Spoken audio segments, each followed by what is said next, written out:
Thank you for staying with us. Actually, these are very serious times in Nigeria, talking about security, allegations of genocide against Christians. That's the way it's been put. And there has been, this back and forth. The federal government has refuted that and all of those things. But it seems that is not going away, anytime soon because, a U.S. congressman actually said earlier that Christians are being persecuted, are being killed in Nigeria and all of those things. But then, you know, just at the weekend, the president of the United States, President Donald Trump, on his Truth social media, posted a message. Here you go on your screen where it said Christianity is facing an existential threat in Nigeria. Thousands of Christians are being killed. Radical Islamists are responsible for this mass slaughter. I am hereby making Nigeria a country of particular concern. But that is the least of it. When Christians or any such group is slaughtered, like is happening in Nigeria, 3,100 versus 4,476 worldwide, something must be done. I am asking Congressman Riley Moore, together with Chairman Tom Cole and the House Appropriations Committee, to immediately look into this matter and report back to me. The United States cannot stand by while such atrocities are happening in Nigeria, and numerous other countries will stand ready, willing, and able to save our great Christian population around the world. And of course, the federal government, through the president, in a statement from the office of Mr. President, with the presidential seal, State House statement, responded and said, Nigeria stands firmly as a democracy governed by constitutional guarantees of religious liberty. Since 2023, our administration has maintained an open and active engagement with Christian and Muslim leaders alike and continues to address security challenges which affect citizens across faiths and regions. The characterization of Nigeria as religiously intolerant does not reflect our national reality, nor does it take into consideration the consistent and sincere efforts of the government to safeguard freedom of religion and beliefs for Nigerians. Religious freedom and tolerance have been a core tenet of our collective identity and shall always remain so. Nigeria opposes religious persecution and does not encourage it. Nigeria is a country with constitutional guarantees to protect citizens of all faiths. Our administration is committed to working, that's what the president said, working with the United States government and the international community to deepen understanding and cooperation on protection of communities of all faiths. Bola Ahmed Tinubu, GCFR rather, President, Federal Republic of Nigeria. Here we go. And Nigerians have been very concerned, especially yesterday, where the defense chief, actually Pete Hegseth, replied to what Mr. Donald Trump said. And Pete Hegseth is the United States Security Defense Chief, rather, Defense Secretary, that's the way they are called. And he says the killing of innocent Christians in Nigeria and anywhere must end immediately. The Department of War is preparing for action. Either the Nigerian government protect Christians or we will kill the Islamic terrorists who are committing these horrible atrocities.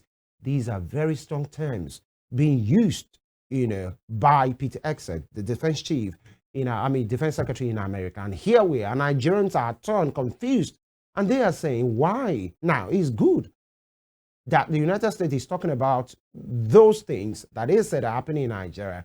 But why will you go ahead in less than 4 days talking about getting the War Department ready and you are ready to intervene in another sovereign nation? And some are saying, what exactly is the interest of the United States in all of this? Because they will always come like the big brother, like the brother who wants to fight for you against another bully. But they don't just come like that. There are always intentions, which possibly is not still known to us. But some are saying, let us deal with ourselves. Let us say truth to power, speak truth to power, and let us deal with these issues that we have on our hands. We have been joined this morning by, public affairs analyst and DG at Heritage Center, somebody very interested in the Nigerian nation. And of course, you could easily call him a security enthusiast. Dr. Kachanonuju. He joins us virtually. Doctor, good morning. Thank you for joining us. Thank you very much. Good morning. Thank I'm you. happy to be here with you. Right, here we go. It's been 4 days of a situation going from 0 to 10 very quickly. The U.S. Congressman Mike Riley, everybody talking about this in the last 2 weeks. All of a sudden, Donald Trump, United States President, tweeted on the matter in a with very strong words.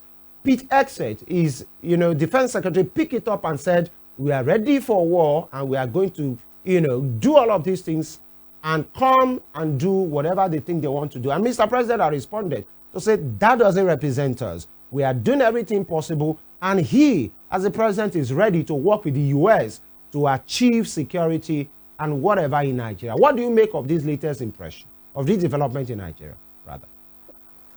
Well, I will say this problem is not new. President Tinubu wrote a petition in 2014 where he, alongside other leaders of the APC, went to hold meetings with the US government. It was under the Obama administration. And they gave the impression at the beginning of this Islamic insurgency that the presidency of Goodluck Jonathan was incompetent in protecting the slaughtering of Christians. And it was played up when there was a staged kidnapping of some girls in faraway Chibok by the same jihadists. And based on that incompetence, perception that President Goodluck could not deal with the insurgency, there was a calibrated action that saw to the removal from office of President Goodluck Jonathan. And then the APC came in. It was expected that as Buhari has come in, and they promised that he will end the Muslim jihad. Instead, we saw an escalation, because at the time of that complaint by President Tinubu and President Buhari and other APC leaders, with which the picture is now circulating, it was just the Boko Haram.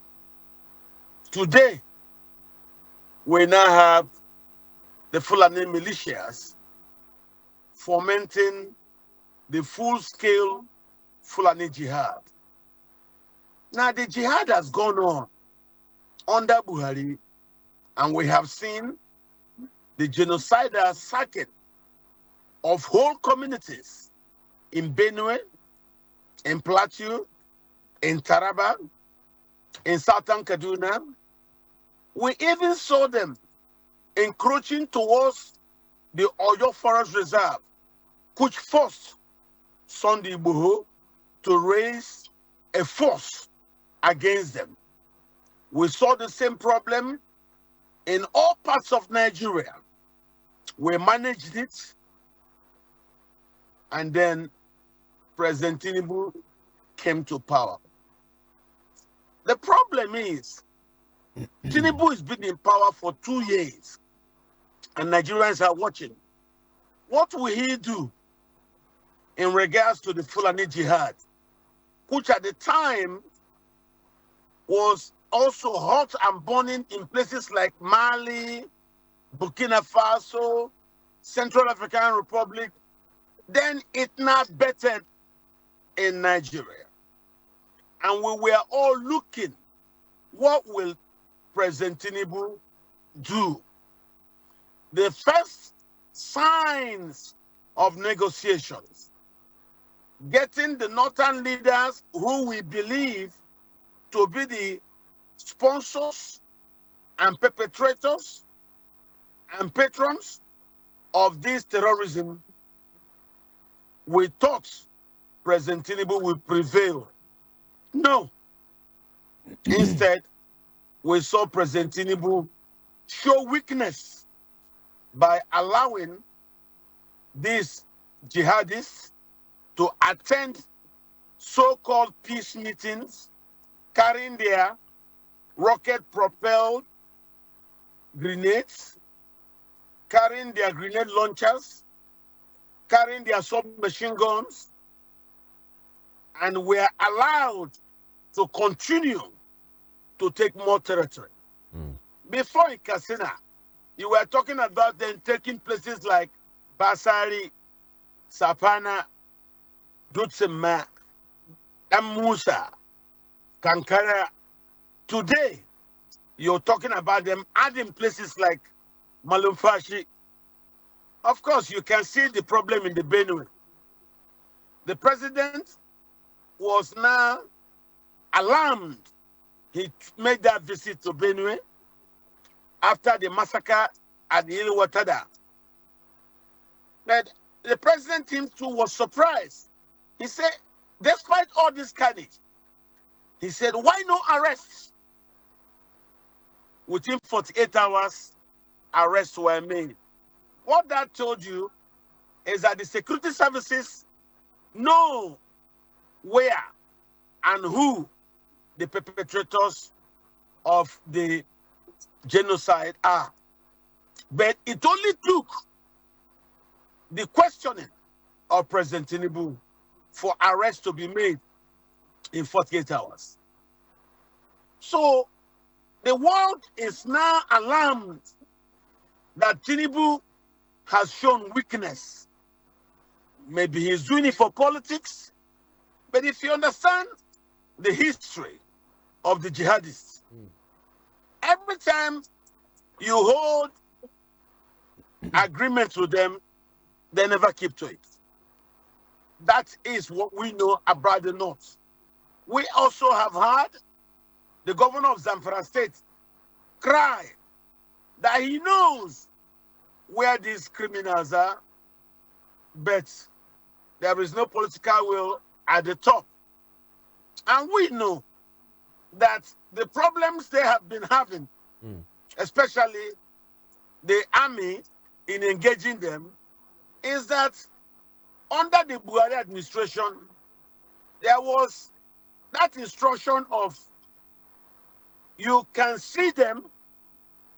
If they shoot at you, don't shoot back at the terrorists unless you get clearance from the political leaders. And I believe that has been a major hindrance of the ability of the security services to engage these people. All right. All right. I have seen the change of security chief, Christopher Musa, to someone else. I don't know if there have been change in instructions. Even though from my own private monitoring, I'm aware that the Nigerian army has pushed in more personnel into the bushes. I passed through Kaduna 3 days ago, and I could hear increased gunshots in the area immediately after the airport on my way driving from the Kaswan Katako towards Briningwari, towards Pandogali, towards Sofo Briningwari, towards Kankara. And I know these are signs of increased activities by the security services. All right, Dr. Nanidu. These people. Yes. Let me come in here. In fact, let's take it back a bit. That the issues of, security in Nigeria, or insecurity rather, it's, everybody knows there is no gainsaying that we have problems on our hands as far as security are concerned, issues are concerned. But the issue is this: for many Nigerians, they are saying, are people being killed? Yes. Are insurgents wreaking havoc? Yes. Are bandits doing terrible things? Yes. Are there terrorists, wreaking havoc across the shores of our land? Yes. Kidnappers, kidnapping for ransom, kidnapping for ritual, kidnappings, and all of those things. Yes, that all of these things, all of these boxes are ticked. But that you say is against a particular people of a particular region. That's what some are saying. That's not true. And some are saying even the statistics are showing that Muslims, especially in the northern part of the country, have, been affected more. And there are other school of thought. There is another school of thought that are saying, let's isolate these problems. That whatever is happening in the northeast, is different from what is happening in the northwest. Some are saying in Zamfara, for example, the problem is the gold. A major part of the northeast is territory and maybe expansion of a jihadist agenda. Some are saying in Benue and Plateau, the issues are different. And for genocidal allegations, they say maybe it's not on a national scale. It's not having a national spread. It's just in some communities in in Benue and Plateau. So don't you think we should compartmentalize these things in compartments and contextualize it? Because this is not just what is happening. Somebody in Oyo State will say, I have no problem. I'm practicing my faith in Port Harcourt, in Akwa Ibom, in Lagos. So why do you say there is genocide against Christians in Nigeria when perhaps it doesn't even have a regional spread? Well, historically, jihads are successful only because it is genocidal. You cannot do a jihad without genocide. The jihad being perpetrated in southern Kaduna is genocidal. The jihad that is perpetrated in Benue State, don't forget, Benue is 98% Christian. And the people doing this thing are all Muslims. And in Plateau, which is also a Christian majority state, the people doing these genocidal killings are all Fulani Muslims. The same thing in Taraba State, a majority Christian state, the people doing the genocidal killings are all Muslims. So what is the reason for this? The Fulanis who think that it's okay to cleanse the areas of the middle belt of Nigeria that is not Muslim controlled and that has water and grass, which Fulanis love. General Danjuma said it, that the minute you have water, like you have in the Benue Valley, and you have grass, the Fulani will target you. The game is, me and you are not the people being killed. The people being killed are telling you the reasons why they believe the Fulani patrons, both in government and outside government, are targeting their land and wiping away their people in ethnic cleansings.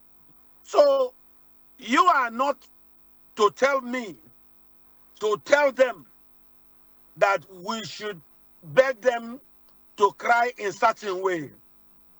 If you now look at the problems in Lagos, we know the people mostly affected are Igbos in the bringing down of properties, but they've not called that genocidal killing of Christians. No, those are due to socio-economic competitions. But the killings in the Middle Belt, where whole society communities are wiped out, And then the survivors are headed into IDP camps. And then, as the government has said, in Plateau, more than 40 communities wiped out. And then foreigners are now living on their land. And even in most places, renaming the lands. While the IDPs, the refugees, landowners are in IDP camps. Foreigners are taking over their lands. And these foreigners are not Nigerians. They are Fulanese. Some from Mali, some from Burkina Faso. And yet, 2 years into President Tinubu's presidency, we didn't say Tinubu started the jihad.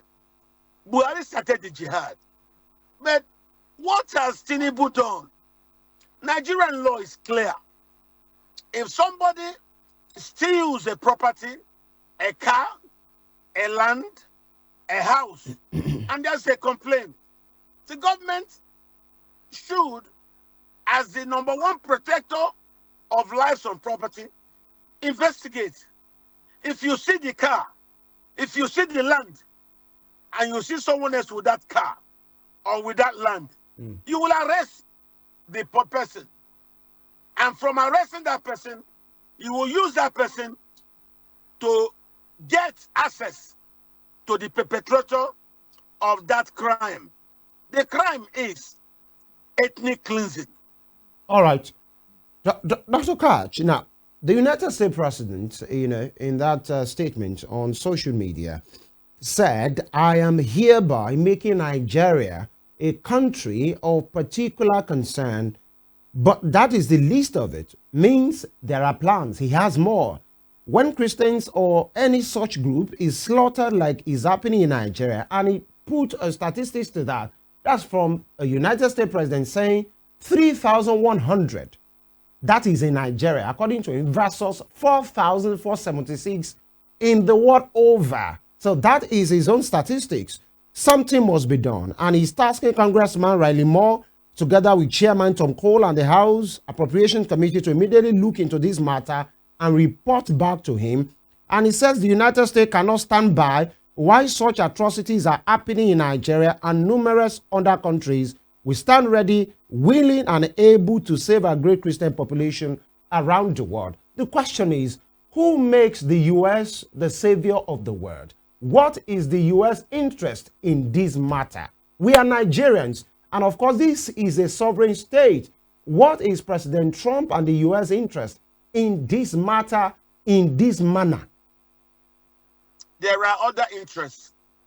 Nigeria is a strategic country. Nigeria holds the largest occurrence of gas in Africa.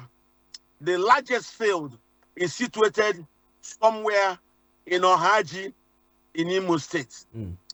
If such very valuable product is in the hands of a country like Nigeria, and our president is weak in dealing with Islamic jihadists who seem to be converging from all over the world to now come and assemble in Nigeria, what that means, jihadists can take over Nigeria, and whoever it is they are working with will take over Nigeria. And that the fact that you've seen the Russians are in Mali, in Niger, in Burkina Faso, that Nigeria could also be lost to persons that nobody can control. Dr. Kachanon, permit me to butt in here. You said Nigerians could, Nigeria could be taken over by jihadists. How do you mean? This is Nigeria, for God's sake. This is not Mali. This is not Chad. How do you mean? Currently, a lot of local governments in Niger, in Katsina State, are ceded now to jihadists. Why? You don't cede territory to jihadists. You allow them to keep the land. You allow them to keep their ammo. They keep their guns, the equipment. What exactly is the strategy? You are ceding land to jihadists. Tell me, I don't understand the strategy. So once you see that, you will simply create an enclave where other jihadists from other parts of the world will come in. All right. Now, okay. We'll try and reconnect because we are trying to unravel this matter. Of Nigeria is what? All right, Doctor, can you hear me? Nigeria. Yes, I can hear you. Okay. It's the takeover of Nigeria that everybody is fighting to prevent. And because they have seen that the Nigerian government is not strong enough to hold and protect Nigeria through its weakness of giving it up to the jihadists, that's why the Americans are trying now to come in and seize the place. That's the question. Two questions for me, Dr. Cash. The first question I ask is this. I'm on the program. Okay, Dr. Cash, are you with me? Are you with me, Dr. Cash? With you. Okay, all right. So I am with you 100%. Yeah, with this analogy of yours, in what capacity are the US? Is the US being interested right now? As what? Well, the United States thinks that the very important asset. And Russia, whom they are at war with, is an energy state. And the gas they intend to use in countering Russia is to come from Nigeria.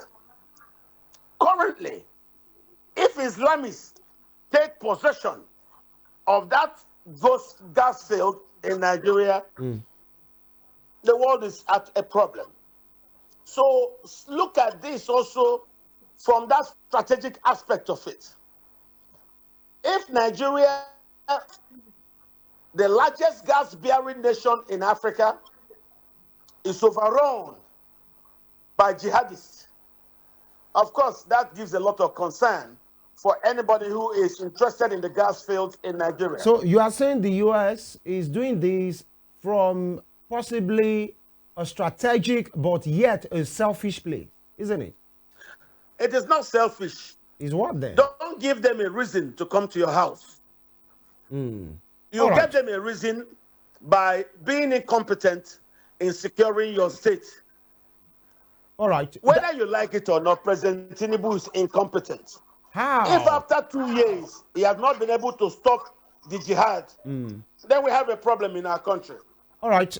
Dr. Koch, isn't that an extreme word to use? Because you have said this over and over, that maybe Mr. President is weak in his handling of the security so far that was, possibly inherited from the Buhari administration, because you have said many of these troubles first start, were given, a leeway to fester under Muhammadu Buhari, and he has taken over from him.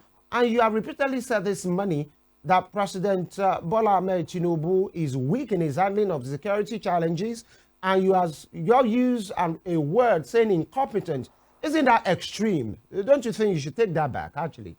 Well, the incompetence was publicly painted in the way his government allowed the terrorists who are known to be imported jihadists to keep their weapons. Who does that? They were carrying their grenade launchers, their rocket-propelled grenades, intimidating government officials. That means that are still in IDP camps cannot return back to their villages. Don't you understand this? Put your position, put yourself in the position of those people who are killed and who cannot yet get back to their ancestral homelands simply because the government has not been able to get their strength over that of the jihadists. If the jihadists are allowed to still carry their weapons, that means they will still continue to police over the lands that are now taken over from the indigenous people. Yeah, Dr. That Koch. tells you that Yeah. the terrorists are stronger than the government, and that simply All right. Some are is saying, incompetent in protecting us after 2 years of taking over. all right, there are some that are saying these criminals, jihadis, you call them, running around the place, attending peace meetings, because in Zamfara, in Katsina, the villagers, it seems they are helpless. And they have been the ones calling on their abusers to say, please, what can we do? And you see some of these criminals, when they come, these bandits, terrorists, they come, just like you said, armed to the teeth. They come with magazines, live magazines. They come with rocket propellers, grenade launchers and all of those things to such peace meetings. That on one side, every day, the defense headquarters keep reporting what they call successes, neutralizing bandits, killing them, taking them off their lands. And some will say the Nigerian government, the military, and in fact, the new security chiefs, they have just been changed. And some will say they are trying. Maybe they need to do enough. Like, it's not like the Nigerian state have just stand down to watch things happen. They have been trying. They have been neutralizing. Even though there are challenges, are we not supposed to cut them some slack and say, guys, you are trying, but just do more? It's not like they are just allowing them to stay there and do whatever they want. You don't think so? Look, what it is very simple. Okay. As me and you have agreed, Tinubu didn't start the jihad. Buhari started it. And it's not 2 years. How come in 2 years has not been able to be competent enough to have worked out a strategy, even by punishing the sponsors? No. As I'm speaking to you, nothing happened. Are the politicians from those states in the north? Because most of these jihadist commanders, like Bello Turji, like Abdullahi Bello Bodejo, they are not Nigerians. These are imported terrorists that were brought in by Fulani politicians so as to help them hold a lot of this Hausa land. You're talking about Muslims being killed. The Muslims being killed are Hausa Muslims. Hausa Muslims are seen as collateral damage in this Fulani war. We're not saying it is a wholesale Muslim versus. No. It is a Fulani jihad. President Buhari has not been able to do anything about the Fulani jihad. He cannot be using kid glove on them and be telling us he's playing for politics to gain election for 2027. The people being killed are still being killed. Right. As you can see in both Benue and Plateau states. All right, Dr. Koch. Yes. Yeah. The president's spokesman, Bayo Ononuga, released a statement, and he said President Bola Tinubu was well ahead of the orchestrated game unfolding in America, as he told the news service chiefs on Thursday what Nigerians expect of them. No more excuses. Nigerians want results. And he said security threats are constantly evolving, constantly mutating. Of grave concern to our administration is the recent emergence of new armed groups in the north, central, northwest, and part of the south. We must not allow these new threats to fester. We must be decisive and proactive.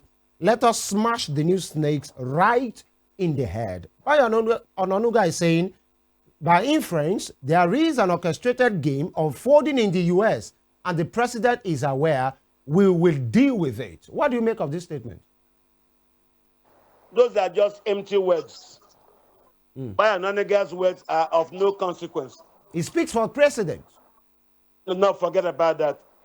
A million idiots can speak for the presidents if those words do not carry weight in terms of action to back them up, they're just cheap rhetorics. It's like Buhari telling you, I'm not aware, I will do something, and yet nothing happened. We are not blaming Tinubu for starting the jihad. Our blame is he has not done enough in 2 years to set it back. Can you see now, the minute the new army chief took over, he made announcements that should have been done in the first week of Tinubu's takeover. Those announcements were the strategic posting out of people who were embedded in the security services by the Buhari administration, with whom he was using to collude with these jihadists. These are the people General Tiwa Danjuma was referring to when Tiwa Danjuma said the army, they collude with the terrorists. All right. So we have to understand this issue.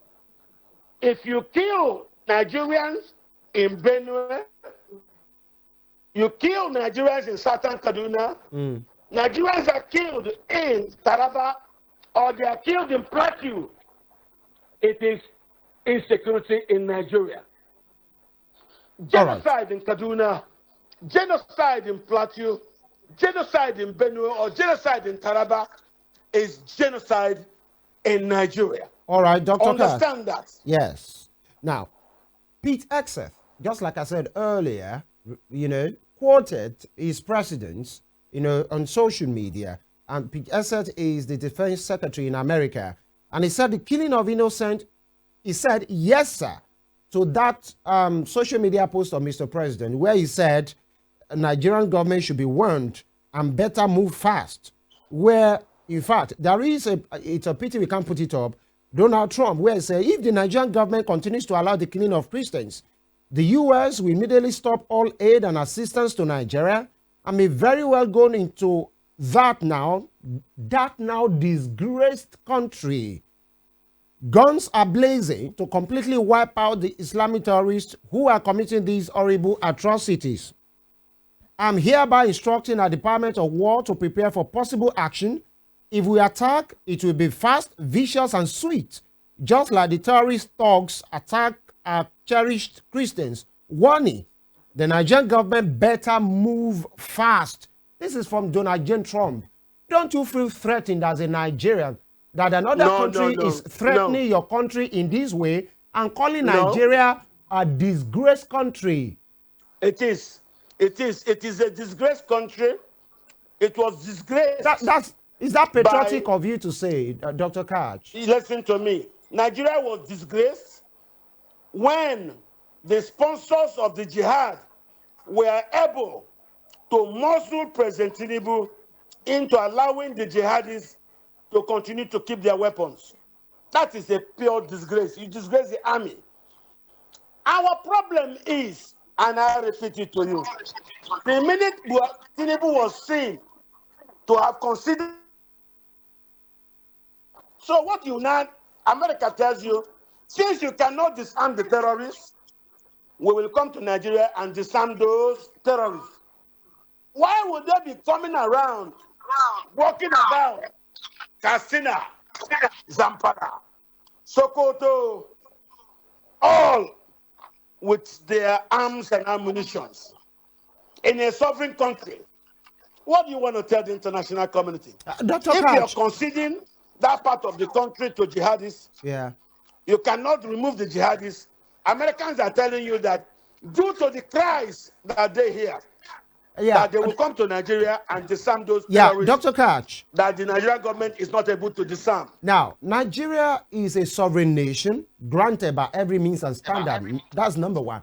Number two, and some are saying this threat of Mr. President, that is Donald Trump, they are seeing it as a subtle way to destabilize Nigeria. Because some will just say, look at history in Afghanistan.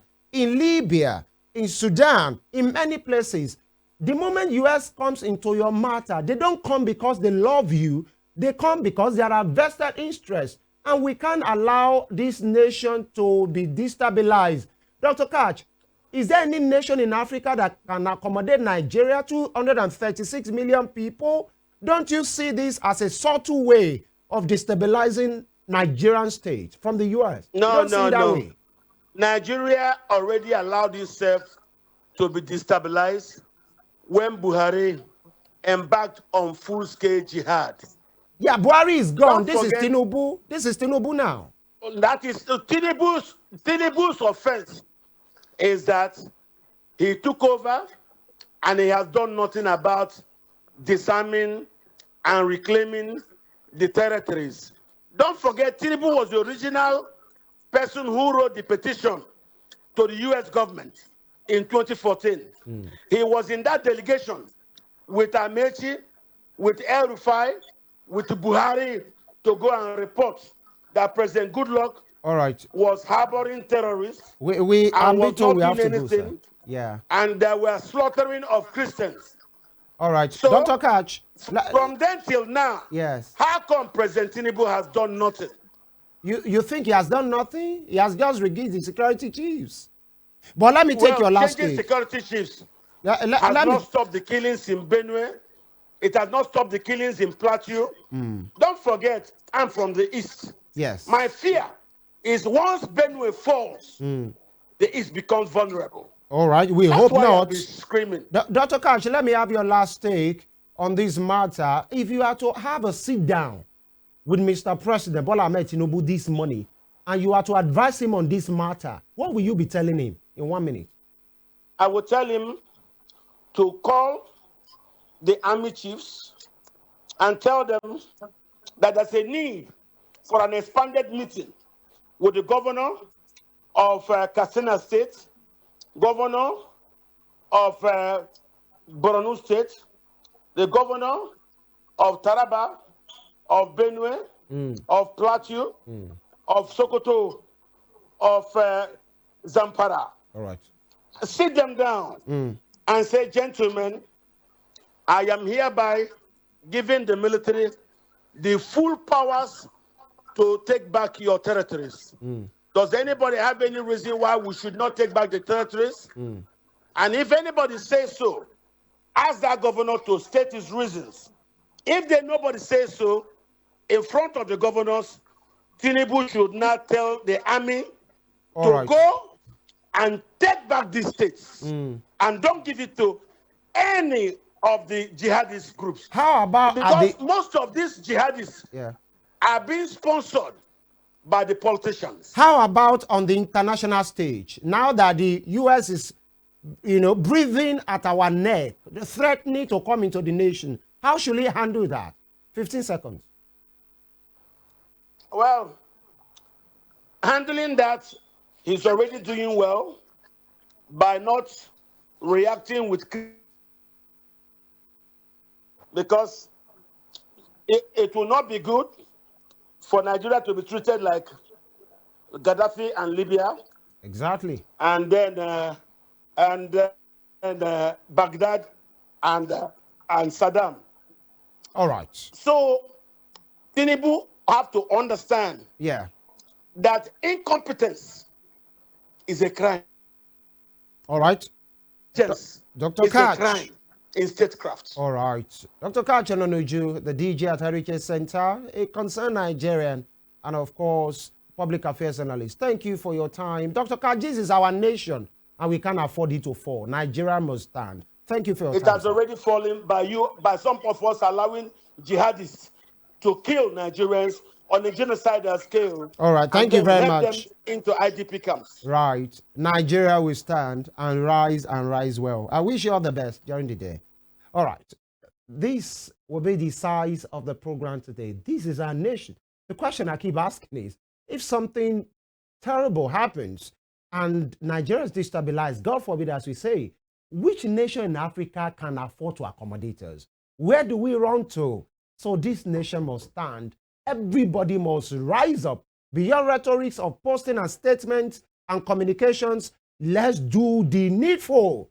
Femi Ojo is my name. I'm not happy this morning, and I'm sure many Nigerians are not happy. This nation must not fall. God bless and uphold the Federal Republic of Nigeria. I'll see you tomorrow.